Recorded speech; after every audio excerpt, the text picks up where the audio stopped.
Bismillahirrahmanirrahim. Assalamu alaikum dear students. I hope you are doing great. Welcome to our YouTube channel Bio with Mughis Mukhtar. I am Muhammad Mughis Mukhtar, your biology instructor, a zoology graduate and have 3-year plus experience of teaching. Today our topic of discussion is human digestive system. Before we discuss the topic, I will introduce myself.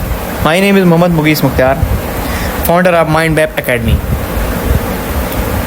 My aim is to make biology simple and with simple diagrams and exam oriented ways.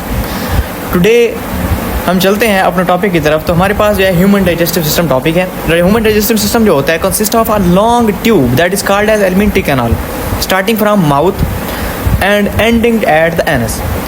ये जो human digestive system है ये एक canal के ऊपर tube के ऊपर मुश्तमिल होता है जो बहुत ज़्यादा लॉन्ग है, जो हमारे ओरल कैविटी से माउथ से स्टार्ट होती है और एनस की तरफ जाती है. जो पूरा पार्ट है, पूरी ट्यूब है, इस पूरी ट्यूब को हम एलिमेंट्री कैनाल कहते हैं.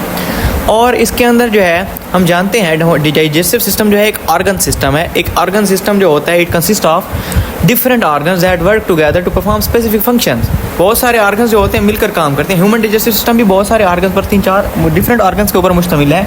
वो जो ऑर्गन्स हैं मिलकर काम करते हैं खुराक को डाइजेस्ट करने में. तो जो इसके अंदर ऑर्गन्स शामिल हैं, ओरल कैविटी है, ओरल कैविटी के बाद एसोफेगस है, एसोफेगस के बाद स्टमक है, स्टमक के बाद इंटेस्टाइन्स वगैरह हैं. इसके साथ साथ हेल्पर ऑर्गन्स भी मौजूद हैं जैसा कि सलाइवरी ग्लैंड्स होते हैं, लीवर है, पेंक्रियाज है. ये सारे जो होते हैं ह्यूमन फूड की डाइजेशन के अंदर रोल प्ले करते हैं. तो हमारे पास जो ह्यूमन डाइजेस्टिव सिस्टम है उसका जो है डायग्राम यहाँ पर शो की गई है. जो है कहाँ से स्टार्ट हो रही है, हम एलिमेंट्री कैनाल के डायग्राम शो की है पहले कि ये स्टार्ट हो रही है माउथ से. ओरल कैविटी से हम फूड को इंजेस्ट करते हैं. उसके बाद एसोफेगस में चली जाती है. एसोफेगस से आगे खुराक मूव करते हुए चली जाती है हमारे स्टमक के अंदर. यहाँ पर खुराक थोड़ी देर के लिए, कुछ देर के लिए स्टोर रहती है, उसके बाद फिर आगे चलती जाती है. तो हम पहले देखेंगे पार्ट्स ऑफ डाइजेस्टिव सिस्टम, यानी जो ऑर्गन्स इन्वॉल्व हैं खुराक की डाइजेशन के अंदर वो कौन कौन से हैं. ओरल कैविटी शामिल है, फेरिंक्स शामिल है, स्टमक शामिल है, स्मॉल इंटेस्टाइन शामिल है और लार्ज इंटेस्टाइन शामिल है. तो आज हम जो है यहाँ पर डिस्कस करेंगे ओरल कैविटी को और फेरिंक्स और एसोफेगस के रोल को कि इनका क्या रोल होता है डाइजेशन के अंदर. सबसे पहले हमारे पास है ओरल कैविटी. ओरल कैविटी जो है माउथ को कहते हैं. Food इंटर्स the body through the mouth. खुराक जो है हम माउथ के ज़रिए इंजेस्ट करते हैं. हमारे टीथ जो होते हैं कट एंड ग्रिंड फूड, ये खुराक को एक तो काटते हैं और छोटे छोटे टुकड़ों में तकसीम कर देते हैं. और ये खुराक को तोड़ना है और छोटे छोटे टुकड़ों में डिवाइड करना है. इस प्रोसेस को हम मैकेनिकल डाइजेशन कहते हैं, यानी मैकेनिकल वे के अंदर हम खुराक को छोटे छोटे टुकड़ों में तोड़ते हैं. और दूसरा होता है केमिकल डाइजेशन, जिसके अंदर मुख्तलिफ केमिकल्स या एंजाइम शामिल होते हैं, खुराक को छोटे छोटे टुकड़ों में तोड़ते हैं. ठीक है. और ये जो टंग है हमारी ज़ुबान जो है ये मिक्सअप करती है फूड को and keeps it between the teeth. दांतों के दरमियान उसको रखती है ताकि खुराक को छोटे छोटे टुकड़ों में डिवाइड किया जाए. इसी तरह टेस्ट बड्स जो होते हैं हमारी टंग के अंदर वो खुराक को टेस्ट करते हैं. अगर खुराक हमारे टेस्ट के मुताबिक होगी, जायके के मुताबिक होगी तो उसको हम इंजेस्ट करेंगे. उसके अगर नहीं होगी तो हम उसको फौरी तौर पर बाहर निकाल देते हैं. अब केमिकल डाइजेशन माउथ किस तरह होती है. सलाइवरी ग्लैंड्स जो होते हैं हमारी मुंह के अंदर सलाइवरी ग्लैंड्स मौजूद होते हैं. ये सलाइवरी ग्लैंड्स सलाइवा खारिज करते हैं. सलाइवा के अंदर जो होते हैं सलाइवरी अमाइलेज ग्लैंड एंजाइम मौजूद होते हैं. सलाइवरी अमाइलेज एंजाइम जो है एक बहुत स्पेसिफिक एंजाइम है. ये एंजाइम जो होता है पॉलीसैकेराइड को डाइसैकेराइड में तोड़ता है, यानी लार्ज मालिक्यूल को स्मॉल मालिक्यूल में तोड़ा जाएगा. स्टार्च एक पॉलीसैकेराइड है, उसको माल्टोज के अंदर तोड़ेगा. स्टार्च भी एक कार्बोहाइड्रेट है, माल्टोज भी एक कार्बोहाइड्रेट है.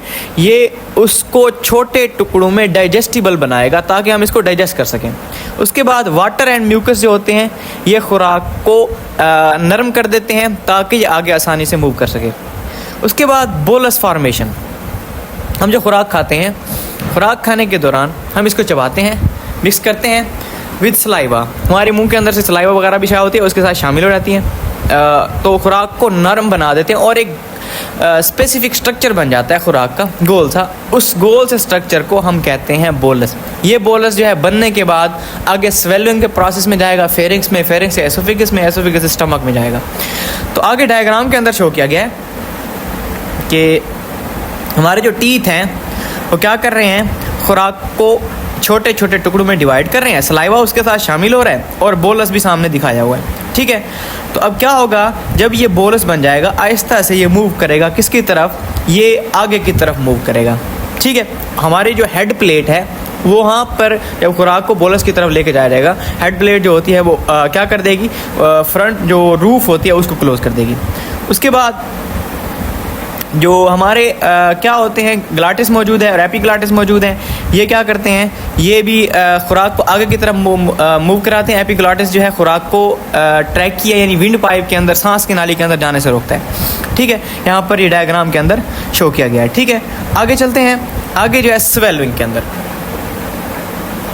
जो च्यूड फूड है, जो हमारे पास बोलस बन रहा है, बोलस को आगे मूव किया जाएगा। टंग क्या करेगी, pushes bolus toward the pharynx, ये उसको फेरिंग्स की तरफ मूव कराएगी। The plate moves upward to close the nasal cavity, ये जो प्लेट है, ये प्लेट क्या करेगी, ये आगे की तरफ मूव करेगी और खुराक जो होगा वहाँ से क्या होगी, खुराक जो है नेजल कैविटी को क्लोज कर देगी प्लेट जो है, ताकि हमारे नाक के रास्ते के अंदर खुराक का पार्टिकल जो है वो आगे की तरफ ना जा सके। उसके बाद जो एपिग्लाटिस है, ये ट्रैकिया की ओपनिंग को बंद कर देगा ताकि खुराक जो सांस की नाली के अंदर या विंड पाइप के अंदर ना जा सके। उसके बाद फेरिंग्स है, फेरिंग्स जो है एक छोटी सी ट्यूब है behind the oral cavity, oral cavity के बिल्कुल पीछे एक छोटी सी ट्यूब है। ये अगर हम ओरल कैविटी को देखते हैं, यहाँ से जो छोटा सा रास्ता है यहाँ पर दिखाया गया है, अगर आप देखें जो जहाँ से खुराक बोलस से आगे की तरफ आएगी, जो रास्ता दरमियान में आ रहा है उसे हम एसोफेगस कहते हैं। ठीक है, एसोफेगस जो है ये क्या करता है, ओरल ये क्या करता है, फेरिंग्स जो है ये कनेक्ट करता है ओरल कैविटी टू एसोफेगस, यानी ओरल कैविटी और एसोफेगस के दरमियान जो रास्ता है, जो पाइप मौजूद है उसे फेरिंग्स कहते हैं। ये क्या करता है, ये नोज टू ट्रैकिया जो होता है उसे हम विंड पाइप कहते हैं। और ये क्या करता है, it prevent food from entering the lungs, ये एक तो काम करेगा ओरल कैविटी को एसोफेगस के साथ जोड़ने का, दूसरा नोज को ट्रैकिया से जोड़ने का। ठीक है, खुराक को लंग्स के अंदर, फेफड़ों के अंदर दाखिल होने से रोकता है। अगर खुदा न खास्ता कभी खाना खाते हुए हमारी खुराक जो है, फूड का जो बोलस है वो चला जाता है, तो फौरी तौर पर हमारी सांस की नाली बंद होना शुरू हो जाती है, खांसी शुरू हो जाती है। ठीक है, आगे है रोल ऑफ एपिग्लाटिस। इसके अंदर जो एपिग्लाटिस है उसका क्या रोल होता है। एपिग्लाटिस जो होता है एक इलास्टिक कार्टिलेज है, यानी नर्म हड्डी है हमारी। ड्यूरिंग द स्वेलिंग, जब खुराक निगलते हैं हम, it closes the opening of trachea, ये विंड पाइप जो है या ट्रैकिया का जो रास्ता है उसको बंद कर देता है, यानी ग्लाटिस जो है उसको क्लोज कर देता है। और खुराक जो है क्योंकि ये बंद हो जाता है, वो खुराक जो है आगे की तरफ मूव कर देती है और फूड जो है सेफली पासिस इनटू एसोफेगस, खुराक जो होती है वो एसोफेगस के अंदर चली जाती है। ठीक है, यहाँ पर डायग्राम के अंदर शो भी किया गया है। उसके बाद हमारे पास जो है चलते हैं एसोफेगस की तरफ। एसोफेगस जो है एक लॉन्ग ट्यूब है, बहुत ही लॉन्ग ट्यूब है जो नियरली 25 सेंटीमीटर की लंबी है, 25 सेंटीमीटर जो है लॉन्ग है। इट कनेक्ट्स फेरिंग टू स्टमक, ये जो फेरिंग्स है, फेरिंग्स को स्टमक के साथ जोड़ती है। फेरिंग्स जो है ऊपर मौजूद होता है, फेरिंग्स से स्टार्ट होकर जो ट्यूब आ रही है आगे, हम इसको नाम देते हैं किसका, एसोफेगस का, ये जोड़ती है स्टमक के साथ। ठीक है, फूड जो है मूव करती है बाई पेरिस्टालसिस। पेरिस्टालसिस जो है एक वेव लाइक मूवमेंट है, आहिस्ता आहिस्ता खुराक आगे की तरफ धकेलती जाएगी। जिस तरह गाड़ियों के पिस्टन होते हैं, जब आगे की तरफ मूव करते हैं तो गाड़ी जो होती है वो आगे की तरफ मूव करती है, इसी तरह ये भी आहिस्ता आहिस्ता उसको धक्का देते हैं और मूव करती है खुराक आगे की तरफ, मस्कुलर कॉन्ट्रैक्शन की वजह से, यानी मस्कुलर कॉन्ट्रैक्ट रिलैक्स होंगे उसके साथ जो है खुराक आगे, यहाँ पर मसल तो मौजूद नहीं होते लेकिन खुराक आहिस्ता आहिस्ता आहिस्ता आहिस्ता आगे की तरफ मूव करती जाती है। उसके बाद ये क्या करते हैं, पुश करते हैं फूड टुवर्ड द स्टमक, ये फूड को स्टमक की तरफ भी क्या करते हैं, आगे मूव करते हैं। ठीक है, तो इसके सामने इसकी डायग्राम भी शो की गई। ये जो लॉन्ग ट्यूब नज़र आ रही है जो स्टमक के साथ कनेक्ट कर रही है, इस ट्यूब को हम एसोफेगस कहते हैं। ठीक है, तो आज हमने ह्यूमन डाइजेस्टिव सिस्टम के अंदर जो है कौन कौन से 2 ऑर्गन्स इन्वॉल्व होते हैं उनको हमने देखा। एक तो ओरल कैविटी को देखा, ओरल कैविटी के अंदर क्या क्या मौजूद होता है, कौन कौन सा प्रोसेस होता है वो हमने देखा। उसके बाद जो है हमने डिस्कस किया कि फेरेंक्स का क्या काम होता है, एसोफेगस का काम क्या होता है। उम्मीद है आपको ये हेल्पफुल फाइंड हुआ होगा। If you have any question, अगर कोई भी किसी का क्वेश्चन हो तो कमेंट बॉक्स के अंदर हमसे पूछ सकते हैं, मैं कोशिश करूँगा आपकी ज़रूर हेल्प करूँगा। तो अगर आपको ये टॉपिक जो है हेल्पफुल साबित हुआ है तो अपने दोस्तों के साथ भी शेयर कीजिए, लाइक कीजिए, कमेंट कीजिए, और हमारा जो यूट्यूब चैनल है बायो विद मुगीस वो भी लाजमी सब्सक्राइब कर लीजिए। तब तक के लिए जो है मिलते हैं नेक्स्ट वीडियो में नेक्स्ट टॉपिक के साथ। तब तक के लिए अल्लाह हाफिज़। Thank you so much.